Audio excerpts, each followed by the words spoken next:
Welcome, Mystorians. Have you ever wanted to know the sad backstory behind Chuck E. Cheese? Or why Blake V was so bad? Then Secret Histories of Nerd Mysteries is the podcast for you. Join host Austin and Brenda on a rollicking journey through obscure nerdy topics. Be updated with new episodes every Wednesday. Find us wherever you get podcasts. Beep, beep, boop. You know things, I know some too. Sit right down, the femsplain them to you. If there's a thing you want to explain, these two feminists can entertain. Nerdy stuff, sexy stuff, so much to know. Tune in for the Femsplain Show. Femsplain! Hi, Diana. Hey, Avalon. This is the second episode in a row where it has not been morning. Oh, yeah, it is not morning, although it still feels early to me because I slept in. No, it's late. It's almost like sun go away time. Well, the sun has been gone the whole day. We're having a hurricane here. Oh, I forgot about that. How's that going? Oh, the subways are flooded. So that's fun.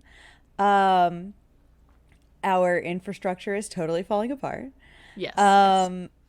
But it's nice to be outside in the rain because it's still hot. So it's like hot and rainy out. So I went for a walk and it was very like soothing to like walk outside and not be overwhelmed by the heat because you're just having a nice little weather bath. I love heavy rain when I don't have to go outdoors and like opening the windows and the sound of rain and all that. So that seems like a nice Sunday to me. I bought like 400 candles yesterday. Nice. So the house smells of patchouli and vanilla. Right. The house, this one single This room that I live in. I'm really being generous with It's a home. house. Yeah. And Sam is really cuddly, and I like have a blanket on right now behind the camera. Aww. I'm in very, very leaning into cozy weather vibes. Well, you have a very strong spring aesthetic going on, though, with your accessorizing and your eyeshadow. I do. Yeah, I do. That's very true. I just want to know if there was a reason for it. No, right now I cut my last haircut. I cut the long part of my hair too short, and it's not staying in one place, and it annoys me. So the headband keeps it like. Oh, I thought this was for a stream. No, just. I wanted to hear about this character, who I assumed was like a halfling druid. No, these were just from Aris and Gnome. They celebrated recently 1 year of their morning show, Gnome Brew. Yeah. And I had been on it like a couple months past, so they sent like a little care package of I doodads. love that. It was we very, should do very that for cute. our guests. We should. That's really nice. Yeah, I really like that.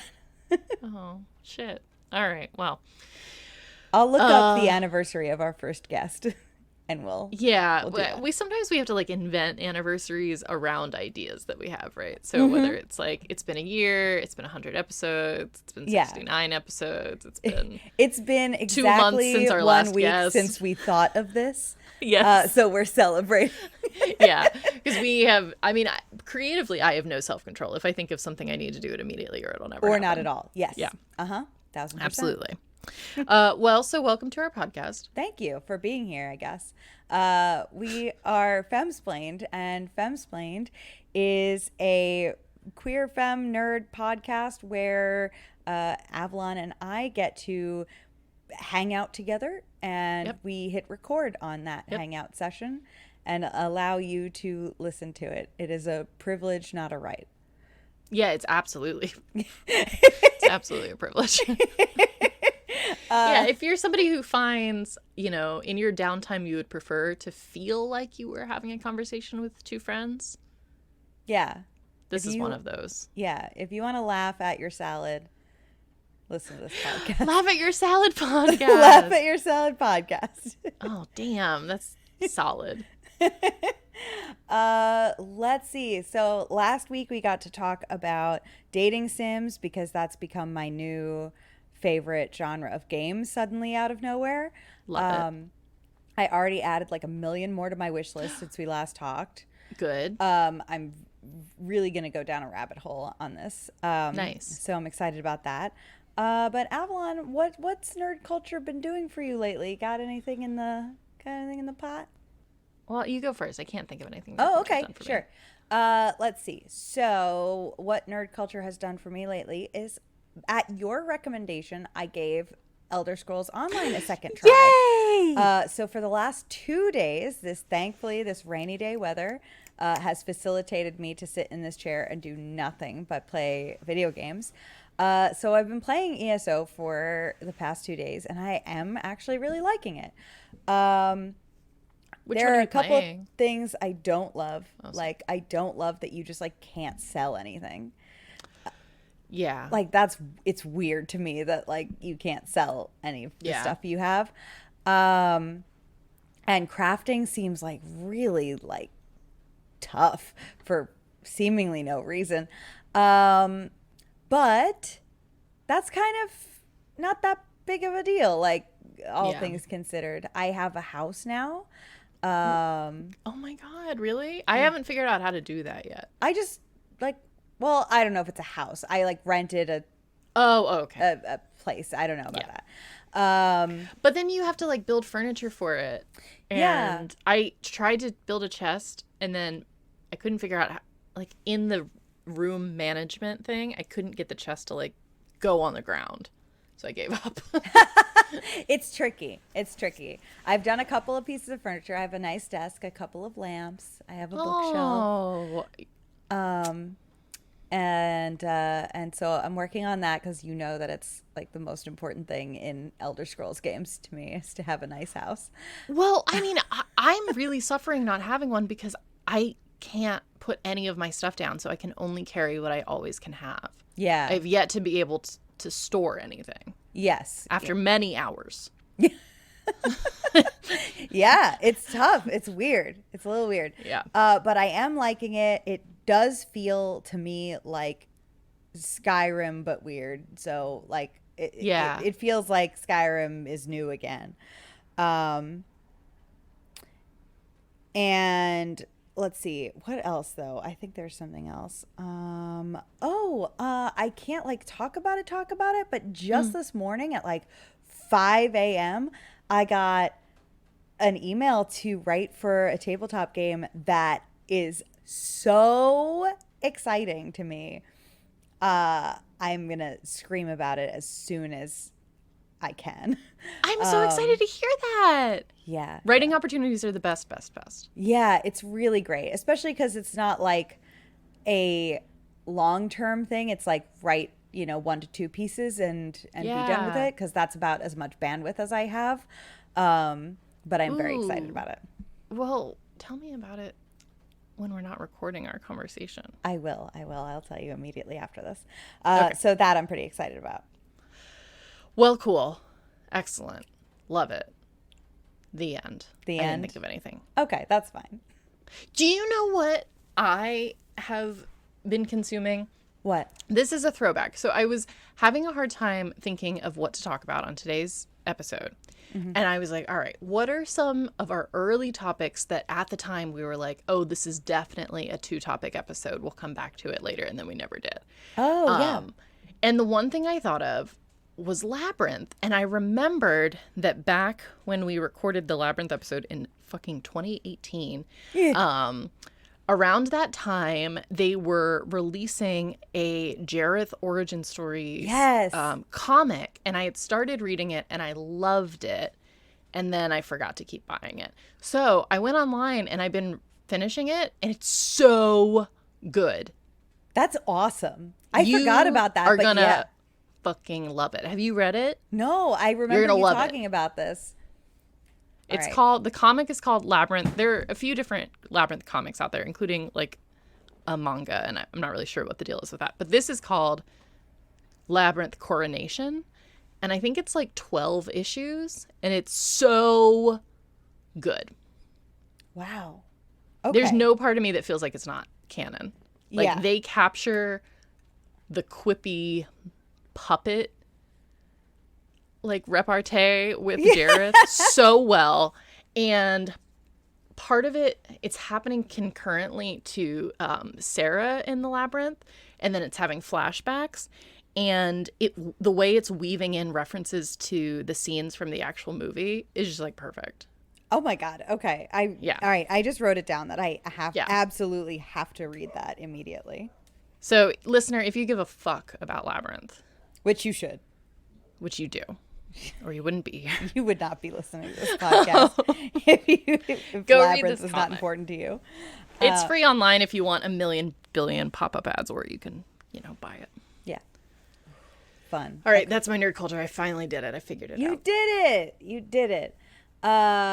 Fantastic. Okay, so before we jump into our topic, I don't know, let's let a man talk about it first, as is tradition. In a man's minute.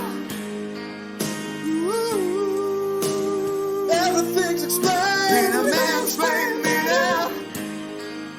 Ooh, tell the ladies what to say. In a man's minute.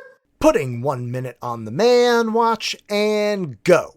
Lord of the Rings, the movies. Oh, I thought we were going to talk about the books. Don't get me wrong, Peter Jackson's classic trilogy masterfully captures Frodo's epic journey to cast the Ring of Power into the fires of Mount Doom, thus defeating the Dark Lord Sauron, while his homies, and only his homies, in the Fellowship of the Ring take on the dark forces of Mordor. But the books are just so much more long and awesome and long. I mean, do you truly understand the depth of the character development without knowing exactly what they ate at exactly which feast?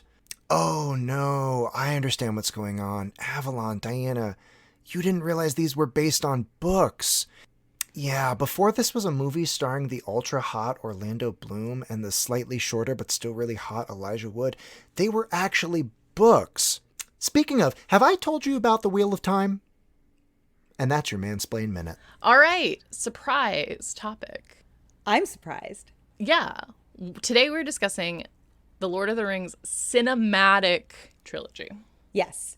So if you are already getting ready to be snarky about what's in the books versus what's in the movies, just relax. Just relax. Just relax.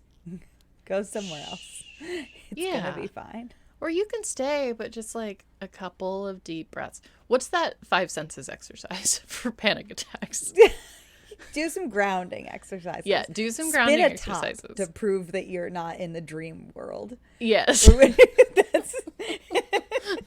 It's much better for you. Yeah.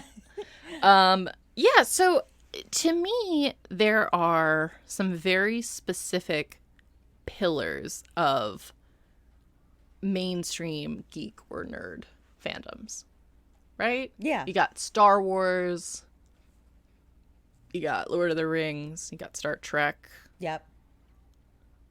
These are the big boy threes. Yeah.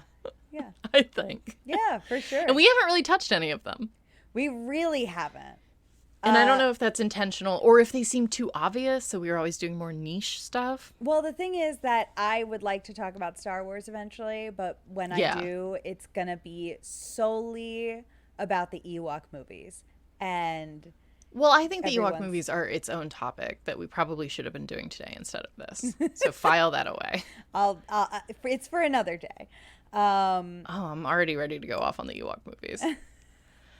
Yeah, so Lord of the Rings, super cultural phenomenon, and also obviously the source material for so much of the shit that we spend time consume. doing. Yeah, D&D right. heavily influenced by all of that stuff.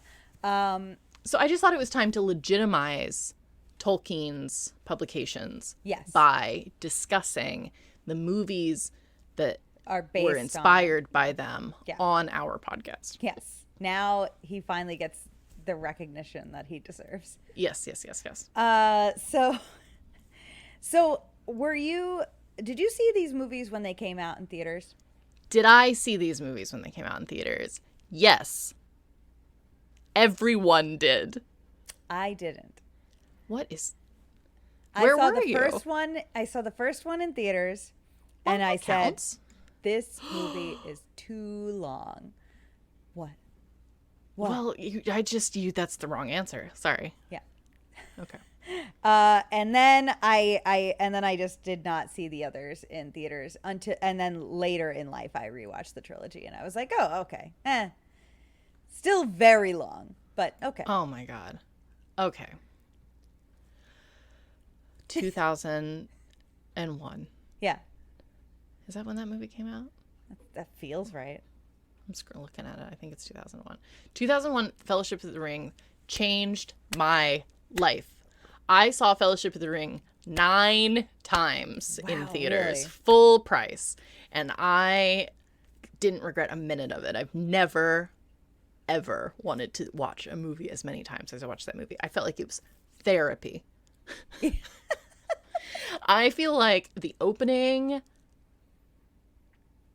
shots of the Shire and the score that accompanies the Shire hit me on a level where I could tell I was starting to move away from childhood into puberty and being a teenager, and I thought it captured so much purity and goodness that I could feel that I was losing, and it like preserved it beautifully. What? Yes. I thought it was beautiful. So and beautiful tragic. That it stopped puberty from happening? No, it didn't stop puberty, but I related to its purity as something that I knew I was leaving behind. I was leaving childhood behind, and that's what the Shire represented for me. Wow. Okay. Great. Excellent. I didn't imagine that it would have such a poignant I thought it, yeah. place in your life, but I think that's nice. That's beautiful. Sometimes when I would go and watch it, just the Shire scenes were just so happy to me that I would just weep. Man, I gotta rewatch these movies. Okay, fantastic. Also, I thought Elijah Wood as Frodo was hot. He was hot. He was hot. Yeah, he was hot. Absolutely. Yeah, none of my friends thought that, so what don't were they make into? it seem Legolas? normal. Come well, on, maybe some, but give I me a think break. Aragorn was generally thought to be the hot one. But people did like Legolas. Yeah. Ugh. I had a copy of Teen magazine that Elijah Wood was on the cover of after that movie came out, and I just was smitten. Yeah. Yeah. No, he was a dish in that movie. Absolute little You snack. say that, but the first shot of him realizing Gandalf has come to town and he's like standing up and he like smiles knowingly, his neck is the same width as his head and his weird curly mullet and like this smile, this grin that grows on his face, and you're going to regret that you said he was a dish. I know, but that's just one scene. And then he's a cutie pie. Yeah. Plus, like, I don't know, short men. Yeah. I'm into that as just a whole vibe. I like short, generally petite men, dark hair, and big feminine eyes. Yeah, he checks all those boxes. Those are my boxes. Yeah. However, I mean, you can correct me if I am maybe wrong on this, but it does seem like Sam and Frodo are. That also checks my boxes. Yes. For the listeners who could not see what I did, I motioned with my hands that they are in love with each other. Yes. Yeah. I personally did not get that vibe from the Fellowship film until the very end when they are weeping in the canoe together. Yeah. About how much they need each other. Up until then, Yeah. to me, it felt like a close platonic relationship. Yeah. Yeah. But that scene did make me confused every time. Yeah. It made it finally make sense to me. I was like, Oh, yeah. okay, yeah, got it. I found that scene threatening, I think, because it compromised the narrative I had about my own self-insert relationship with Frodo. Ooh, tell me more about that. Where would you be in this story?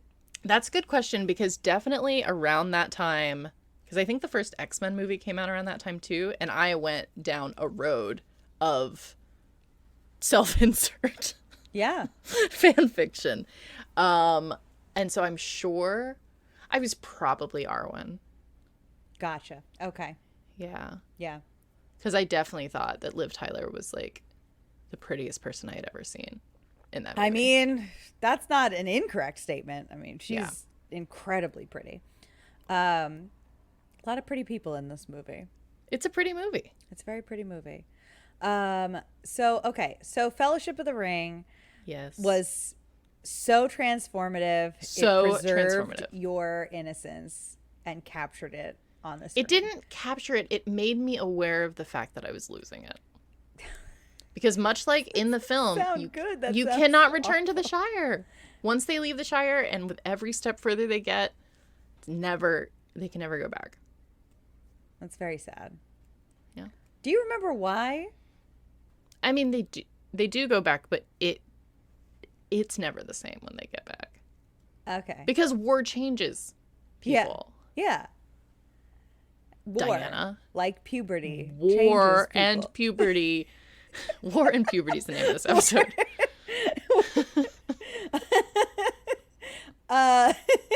War and Puberty, the Lord of the Rings analysis. Yes.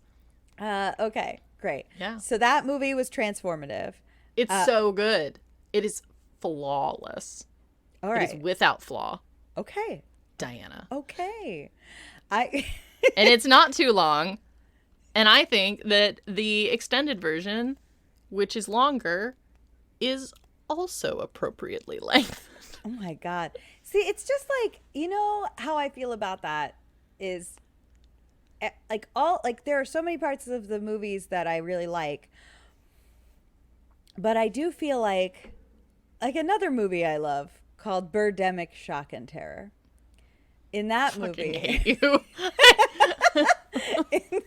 in that movie, for some reason, the producer or the director, whoever's in charge, I don't know, decided that like people needed to be filmed not just like getting into their cars, but like also backing out of driveways and then like also driving the entire way to their destination. And I do feel like there's a lot of that in Lord of the Rings. I can't think of any. But okay, so what comes next after the first movie? Well, that's the really funny thing. Nothing. Nothing? Oh my God. Okay. Because that movie set the bar so high for me that But I the others did couldn't- not like the other two. Really? I was furious. Oh my God. Yeah. Oh, I did felt not expect like that. I felt like The Two Towers was the biggest disappointment in my entire life. Wow. Okay. Yeah. I felt like it was suddenly written for a different audience than the first movie had been. Huh. I did not like... Well, she didn't make it on the wiki. What? Who's the other girl? The one that's not Liv Tyler? Eowyn. Oh, yeah. Okay. Gotcha. I don't have time for Eowyn. I don't like Eowyn. Why not? Probably because I had already decided I was Arwen. And Yeah. she was coming for... she was coming for the only female role that was Yeah. allowed to exist. Yeah. Yeah. I mean, that's really... And I just honestly, the more that we got involved with like the humans, just kind of boring. I did not like the Gimli and Legolas relationship dynamic that they started exploring, where they were on like a fucking buddy comedy road trip together.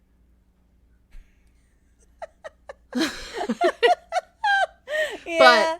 But I did really like that we got more Gollum, and I liked that we got to meet Treebeard.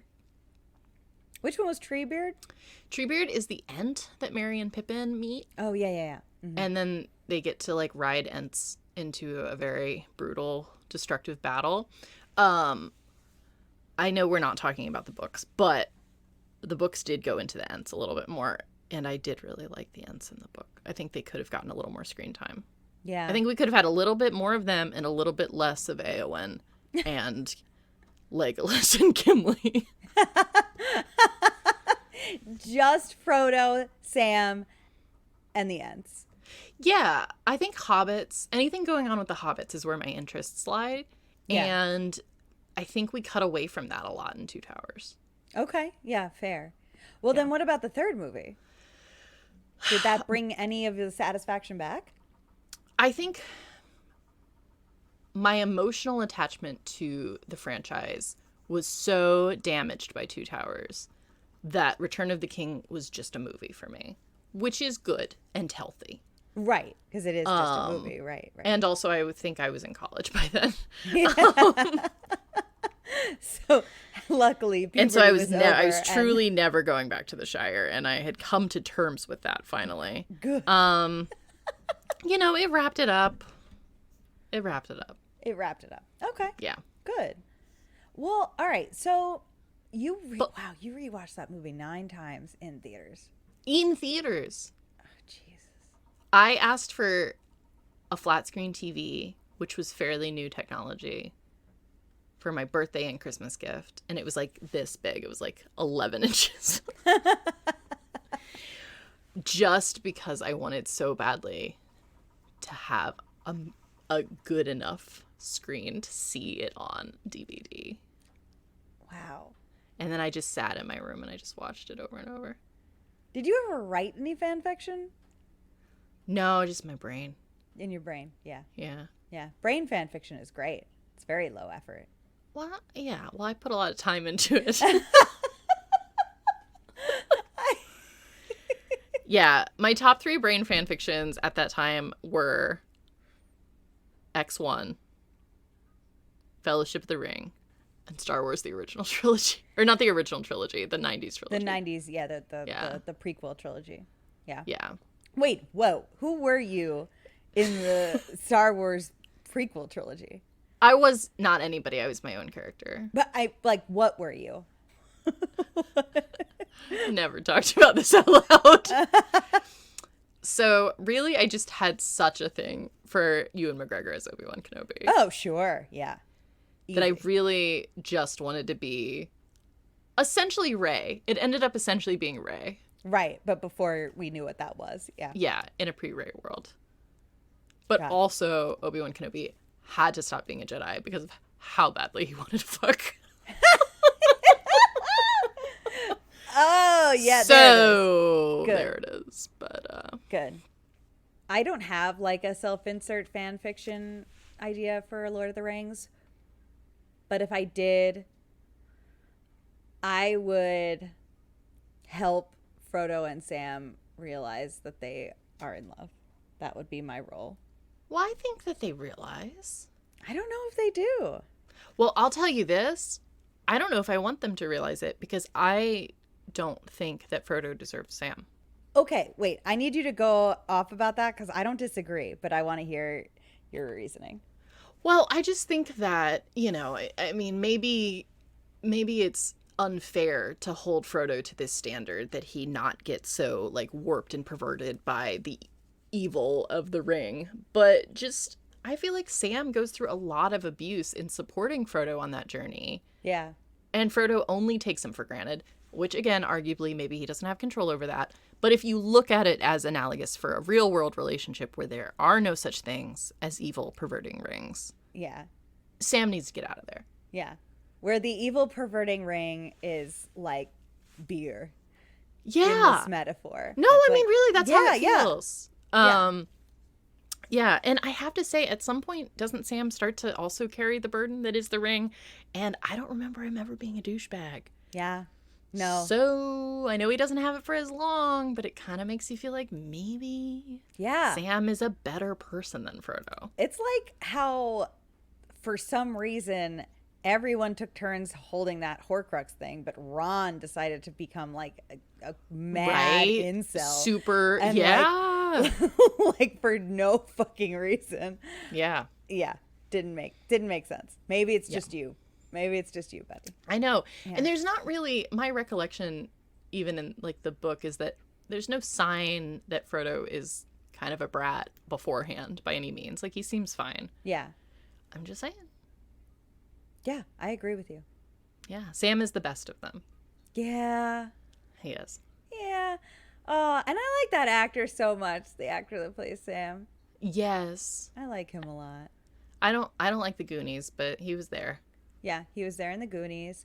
He's probably one of my favorite characters on Stranger Things. Oh yeah. And something else more recent too. I forget what. He pops up. He pops up. Oh, he was the gay shirtless guy in 50 First Dates. You know, I almost said that, and I thought there's no way that that's Yeah. what Diana is talking about, so I didn't. But it was Sean Astin. Yep. Love that. Sean Astin has range, and you can't tell me otherwise. I mean, he does. Yeah. So, all right, the year is 2002. Okay. You've got Teen Magazine in front of you. Yeah. 3 different covers to choose from. One of them has the 2 actors that play Merry and Pippin. One of them, Orlando Bloom. One Elijah Wood and one Viggo Mortensen. Which one are you buying? Wait, hold on. I need clarification on something. Yeah. The 2 actors that played who? Merry and Pippin. The 2 hobbits. Oh, The 2 hobbits that aren't Frodo and Sam. Got it. And I feel like they're a package deal in terms of who you're going to have sex with. yeah. Yes, definitely. So then, aside from the 2 of them, the different covers have Elijah Wood, Orlando Bloom, who is also, we're right around Pirates of the Caribbean, yeah, that was a good Orlando Bloom, and Viggo Mortensen, who's Aragorn. Okay. People on Tumblr fucking love him. Viggo Mortensen? Yeah. He's handsome. All right. That noise. I don't know what that noise was. Okay. So not Viggo Mortensen. Right. I guess it's All right, so now we've got 3, so it's fuck, marry, kill. okay. Good. But those hobbits are a package deal. I fuck the package hobbits. Okay. I marry Orlando Bloom because he at that time he looked like such a little soft boy. With or without the Legolas wig? With. Oh yeah. No, I want. Jeez. Yeah. I would kill him with fire. and then I kill Frodo. All right. Well, that's the end of the episode. No. All right. Fuck, marry, kill. You have to do it. Oh, marry Frodo because I love him, Okay. including for all the reasons why he's shitty. Yeah, kill blonde Legolas and fuck the hobbits. Yeah. Okay. That makes sense. All right, fuck, marry, kill the only 3 women in the entire world. There's a 3? Where's the 3rd one? Who's the? I don't even Kate remember. Blanchett. Oh yeah. Okay. Man, that movie has no women. so weird. Okay. And they're all like sort of the same woman. Like the 3 women that are in it. Yeah. Yeah. Like just like I think Kate Blanchett's the gayest. sure. Yeah. All right, so it's Kate Blanchett. Who did she play? She was like in charge of the tree elves, basically. Right. The wood elves. Okay. And she was like a little witchy. Yeah. Yeah. Right. Okay. Cool. Okay, Kate Blanchett, then Eowyn? Is that how you say it? Eowyn. Yeah. And then what was the 3rd one? Fucking Arwen. Oh, Arwen. Oh, sorry, they all have the same name. are all played Not by as much as Wheel of Time, I'll wafy- say. The spelling of Eowyn gives me flashbacks to how everything starts with E in Wheel of Time. Oh my god. I guess I feel I feel so apathetic to this that I'm gonna say that in order of who I see first, I will fuck, comma, marry, comma, kill. Okay. Yeah, That works for I me. feel so little about any see, I of the see. female characters in this movie. Well, so did the director. Yeah. Well, Avalon. What? Oh, well, I'm obviously killing Eowyn. As I said, she makes me mad. Yeah. I guess I'll marry Arwen because we do get more of her. So I feel like I have a little bit more of a basis for a relationship. Oh, sure. And fuck Kate Blanchett because she's... Kate Blanchett. And also, like, emotionally unpredictable as a character. Ooh, okay. All right, here's my question for you. Yes. What would you, if you had absolute power over the second movie, what would you have like taken out and what would you have put more of in to fix it and try to get closer to the feeling that the first movie gave you? That's a great question because, so between the first and second movies being released, I read them all, whereas I had not previously read the books. And I was so hyped for the second movie because the second book was my favorite of the three books. And so I think that made the disappointment even stronger. Yeah. But it's been a while. So I think that I felt like the sort of distribution of attention in that movie was very much focused on the characters and the side storylines that had the most action that translated to the big screen. Yeah. Whereas in the books, I felt like the kind of world building, emotional development, dialogue heavy characters, which were the Hobbits storylines, did not took up just as much space in the book, but did not get as much space in the film. Gotcha. Which, I mean, valid. That probably Yeah. was really boring. Yeah. But it was more fun to me to really read about, like, getting into the lore of, like, meeting the Ents and stuff like that than it was just to see these super prolonged battles that were happening. Yeah, absolutely. I have kind of the same feeling. Yeah. So I think that's what it would be. And then I also feel like they really chopped out a lot of the Frodo and Sam walking. Yeah. Which was fun in the book because their walking meant that we were getting descriptions of, like, the sort of, like, evil lands that they were traversing.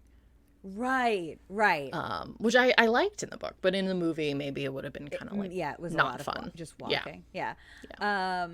Okay, here's another thing, too. We have not mentioned him at all. Gandalf.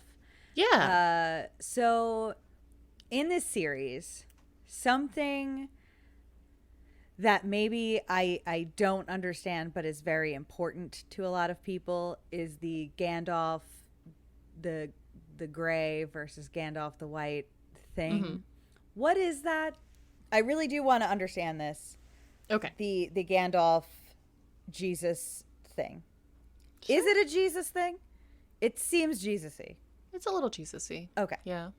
I mean, it's not like as blatantly Jesus-y as like The Lion, the Witch, and the Wardrobe, but it's Jesus-y. No, but it's a little Jesus-y, yeah. I mean, so Gandalf is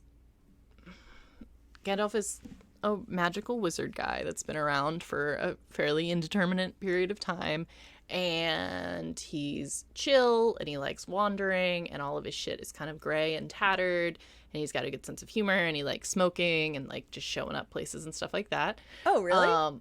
Yeah, and then he sacrifices himself and like dies for everybody in the first movie, fighting the Balrog, the big underground fire kitty. And Yeah.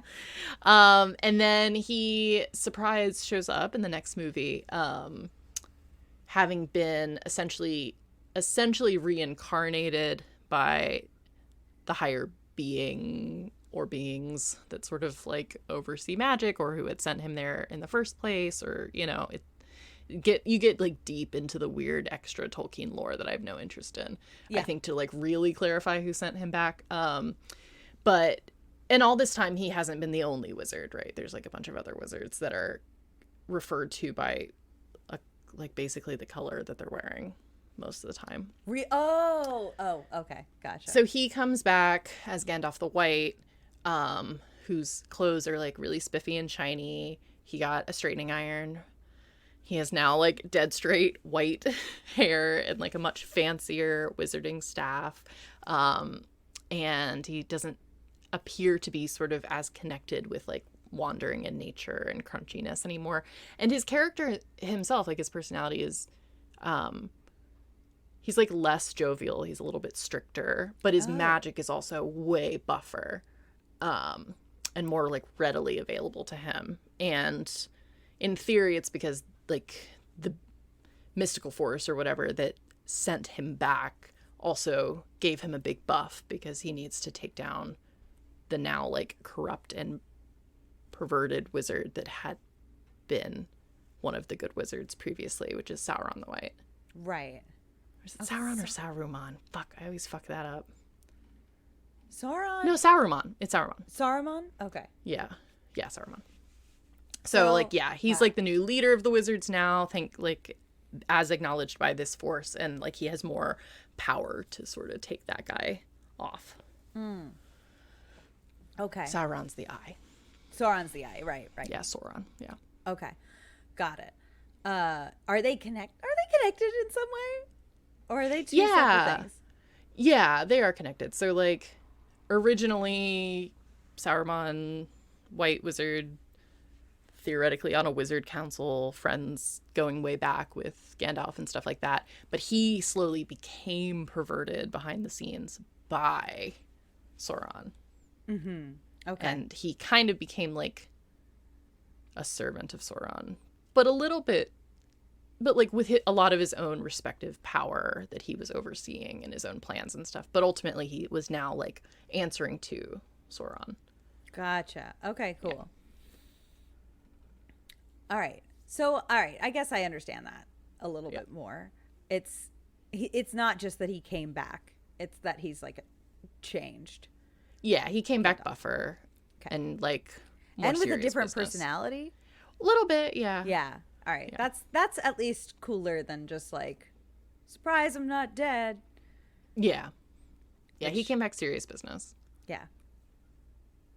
Do you have any like do you have any thoughts on the like weird feud between Tolkien and Lion the Witch and the Wardrobe guy, C.S. Lewis? I think you told me about that on a previous episode. It's like my favorite stupid thing. Was it just that it was too Jesus-y? It was that, so like they were both super Jesus-y as people, right? They're Right. both very Christian, and frankly, both not hiding it very well in their work. Yeah. But apparently Tolkien was very critical of C.S. Lewis for being too obvious with his Christ metaphor. Oh. Well, it is pretty obvious. I mean, yeah, it's absurd. Sons of Adams and daughters of Eve and a Jesus lion is all very... A Jesus lion who is king of of heaven. It's all very much a lot. But I do think it's funny that he's like, you're being too obvious. But like he also has like a reincarnated God character. Yeah. Like in his books, like, all right, calm down. No, I would agree. I think that, so it's interesting too, because they were contemporaries, right? But Tolkien's inspired by World War I and Lewis is World War II. Yes. So that's interesting. Right? No, wait. I think it's still World War One. That Lion, the Witch, and the Wardrobe is. No, because isn't it about how they had to like evacuate all of the British children to the countryside during the bombings of World War II? Right. No, you're right. It is World War II. Yeah. And I, for some reason, Lion, the Witch, and the Wardrobe seems younger to me than Lord of the Rings. So it is weird to think of them being like snooty with each other. Yeah. I mean, it is. Yeah. Right? I think it's intended to be. Yeah. Like, I think The Hobbit is kind of for younger audiences, but I don't think Lord of the Rings was written for young people. No. Whereas Not. I'm assuming The Lion, the Witch, and the Wardrobe was not written for adults. No. It's just consumed by them. Well, that's kind of like rude to be snooty to somebody for being more heavy-handed with something for children. That is very snooty. It's unnecessary. Wow. I gotta imagine that when these people hung out, it was just like the fucking snootiest room in the world. Yeah. What else about Lord of the Rings sticks in your craw? Why do you think we don't get a lot of the Ents in the movies? Do you think it's like a budgetary thing? That like they're tough to pull off, or they were? Because that would draw me more to this. Well, so the whole deal with the Ents is that like they're on a very different timeline. So it's like we need to deliberate whether we want to be involved in this war over the next 100 years. And so it's just like a really prolonged conversation that's like a council between these ancient trees who even talk really, really slowly. And so then the hobbits are like getting frustrated with that and trying to encourage them to like be converted to fight in the war or whatever. And I guess in terms of screen time, like unless you're gonna montage a very slow conversation between trees, like I don't know, even if you have the CGI budget, it maybe isn't that exciting. It's got it. Maybe just doesn't translate. I mean, I think it's adaptable, but you know, but I really liked them in the book. So yeah, I thought they had fun personalities, all the different trees. Yeah, I'm learning this that you like the weirder personalities of fantastical species. I think so. Yeah. Most. I don't really ever want to do the humans. No, never. Which is probably why Two Towers really bummed me out. Yeah. Yeah. And that's probably why I didn't like Eowyn, because I was like, great, now I have a human girl I have to deal with. I liked the whole worm tongue situation, though, that I personally have to deal with. I have to fucking fit her into my headcanon, and I just can't do that right now. Want to be bothered. I refuse. Yeah. All right. So I know we did it already, but I want to bring us back to Fuck, Marry, Kill a little Got bit. it. Fuck, Marry, Kill. Mm-hmm. Gandalf the Grey. Mm-hmm. Gandalf the White. Mm. And the Jesus Lion. Oh, wow. What an unexpected twist. As a lion? Yeah, he doesn't have any other form. He's just a lion. Aslan, that's his name. Thank you. Aslan. Ugh. Wow. Okay. Well, I mean, I don't want to fuck a lion. Yeah, sure.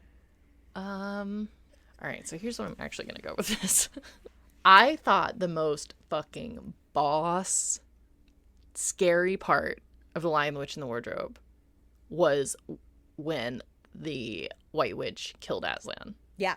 Yeah. It's fucking scary. Like, she's is. really going to kill him. And I think the White Witch is kind of cool. She is kind of cool. I don't really see how she's analogous to the devil, though. So she's not analogous to the devil. Uh-huh. She's analogous to like mankind's like corruption, like man without God is what. Okay, well that's me. So sign me up. I guess I'm killing Aslan. Yeah. I don't have a problem with Aslan. I think he's a nice guy. Yeah. But I relate to that. So yeah, I got to do that. And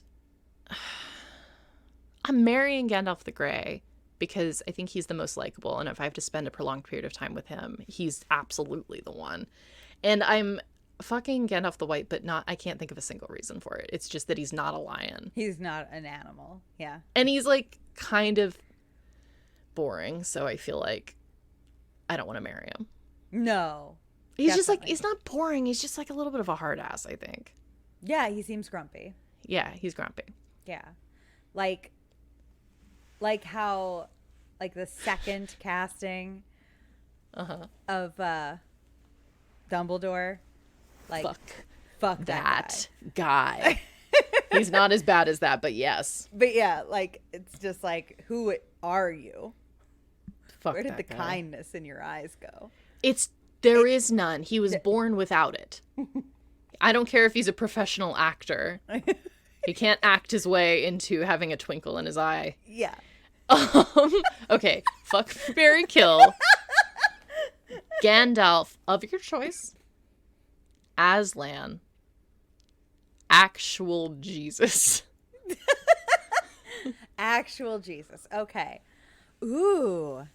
Marry Jesus, because as an atheist, I think that would create a lot of scandal.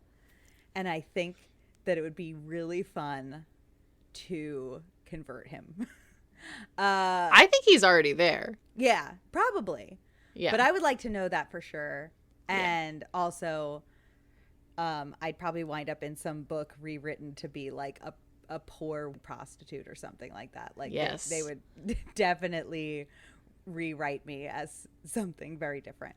Absolutely. And that would be interesting. So I'd marry Jesus. I would, if it were second, if it were Gandalf the White, I would kill Gandalf the White, and I would fuck the lion. Fuck the lion. No, I would not fuck the lion under any circumstance. I would kill the lion, and I would fuck Gandalf the Grey, Stoner Okay. Gandalf. Same answer for me. Yeah. Fuck, marry, kill. The lion. The witch. And the wardrobe. Okay. If there's a way for me to marry the wardrobe, because I want to take this magical portal with me wherever I go for the rest of my life. Okay. I want to always have access to a magical lamp. And then I will kill the lion and fuck the witch. All right. What about Wow, you? the lion just, there's no arrangement wherein the lion makes it out of this. The lion is dead no matter what. We got to find one. A lion? Oh, no. An Find arrangement. an arrangement where we don't kill the lion. Okay, well, I've got it. Okay. The lion. Literally anything. And a box of rocks. The lion, a box of rocks, and the recasting of Dumbledore. Okay, kill the recasting of Dumbledore. There we go. Yep. I fuck the box of rocks. And marry the lion. There we go. Okay, here's one. Okay. Fuck, marry, kill. Aslan the lion. Yeah. Turkish Delight. Oh. tin of Turkish Fucking gross. And Mr. Tumnus. Oh my god, I am gonna fuck Mr. Tumnus. I had such a thing We all did. for all Mr. did. Tumnus, and they did not warn you. No.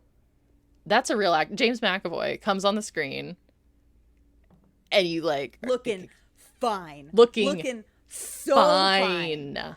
Looking like. And you kind of like sit up in the movie theater and look to your left and look to your right. They should have warned me for this. They should have warned me. They should have for put this fact- shit in the trailer. Yeah.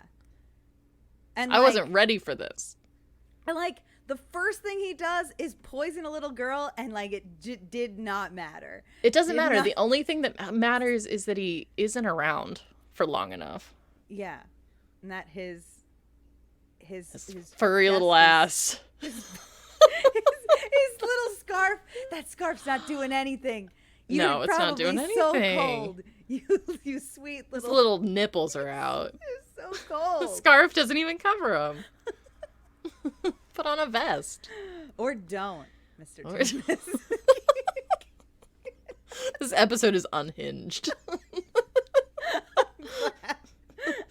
This episode about Lord of the Rings is mostly about how much we want to top this goat man Oh my gosh. from another movie franchise. There's no one that's equally sexy in Lord of the Rings. I mean, I think for me, it's Orlando Bloom. It's Orlando Bloom? I think Orlando Bloom is the Mr. Oh. Tumnus of that movie. For me, it's Elijah Wood. yeah. He's 'Cause they're similarly both hairy, soft that makes boys. sense, but- Yikes. Yikes. On this one. Whoops. I gotta go rewatch that SNL sketch where they read us up Oh, and yeah. down. I have to say, I thought it was just me up until that moment. I had not realized that it was a cultural moment. I don't know why I thought it was just me. I mean, James McAvoy is like a who real talks actor about that real people... Yeah, Because who talks because about who it? talks Exactly. about the fact that as a kid you had weird pants feelings for this goat man.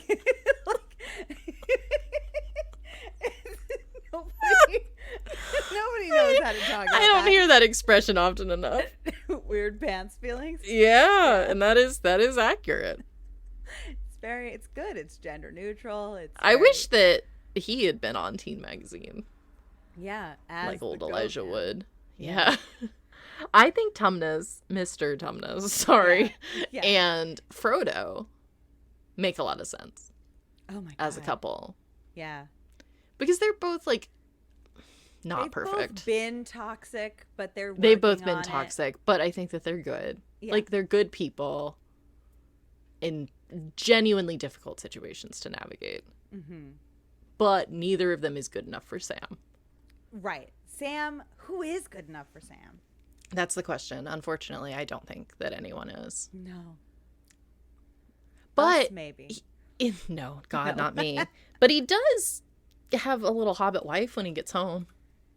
He gets Hobbit married to a hobbit Oh, does lady. he? And they have a very chubby, cute baby. That's cute. Yeah. Frodo's got too much PTSD to ever marry anybody, though. Yeah. And by that, I mean... Wow. Okay. Well, this was a trip. This was I feel like I know you're gonna laugh, but I do genuinely feel like I learned a lot about Lord of the Rings. Because great. It's I been a feel like while. I unlearned a lot of things. I'm gonna rewatch that first movie because it's been probably since the year it came out. Well, it's beautiful. Yeah. And I want you to know that when it starts and those Picture beautiful being opening... prepubescent. I just want you to think about little Avalon and the little mullet she accidentally got. Thinking, this is the most beautiful thing I've ever seen. Weeping. Weeping because I'll never get to go to the Shire in Yeah. all of its beauty I'm and gonna picture purity. that. That sounds perfect. Oh my All right. God. What are you gonna do after this, Avalon? Well, I'm going to go look on YouTube for Mr. Tumnus scenes Pictures of the to figure Shire. out how out of line I was or was not. You were not out of line. No? No. Well, I just want to go look at it. It's been a while. Yeah, I rewatched that series during quarantine, and he's Uh-huh. a sexy thing. Does he come back in the other movies? Yeah, he's in all three. Of course. I've only seen the first one because I thought it was so bad I didn't watch any of the other ones. Oh, so okay. I do want to say something. Yes. If you grew up liking The Lion, the Witch, and the Wardrobe, Yes. Which I did. up until this trilogy came out, which the first one was a little bit meh, but compared to the only other film adaptation that has ever existed before that, it's a fucking masterpiece. Because the only other adaptation that existed before that is this really grainy, made-for-TV BBC original film. I loved that. Oh my god, it was awful. Well, It was- I mean, I haven't seen it since I was like 6. But when I was 6, I liked it. Oh, I hated it so much. I was just like, I kept watching it because I loved that story so much. Yeah. But it was bad. And Well, to I just see- my I don't know a lot Yeah. about a lot of things. But my understanding is that Britain's main export is children who are good at acting. And I don't know what the casting director of The Lion, the Witch, and the Wardrobe's deal was, but those kids suck. I only think they're two like of them distractingly bad. Yeah, it was pretty bad. Especially Lucy. Lucy was bad. Lucy was pretty bad. Yeah. Lucy, it was bad. I'm sure she's a lovely person. Yeah. No, sure. Did you hear that one? There was like this one headcanon someone had that like the 4 Pevensey children like are the originators to the 4 Hogwarts houses because they line up so well with like the values of them and they match. Honestly, Diana, I hate shit like that so much. But I wouldn't put it past JK, right? Yeah. It's kind but of I do hate it when that, people like, look for stuff like that. The evil kid's color is green. Like, and like that the hero kid's color is like red. And it just like it's a little uncanny. Well, what's your explanation for Hufflepuff? It's Lucy. She sucks. Yeah.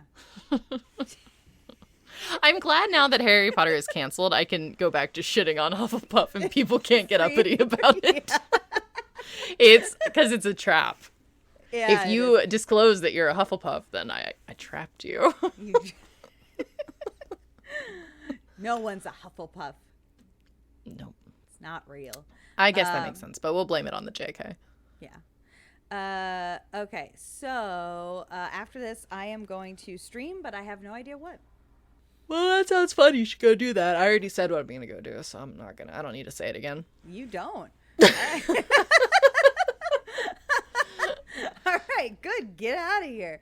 But bye, listeners, and bye, Avalon. You can find all of our Femsplained content either on patreon.com/Femsplained, Twitter, you can find us at FemsplainedCast, Instagram, you can find us at Femsplained Podcast, and you can check out superdillon.com/Femsplained to find the guest form and all of the different places where you can listen and connect with us. Awesome. You can find and follow me, Avalon, at @_catattack on both Twitter and Twitch. And you can find me on Twitter, Instagram, Twitch, TikTok, and all the places at Superdillon, and that is DILLIN. Awesome. Thank you so much for your support. Bye. Bye. Fly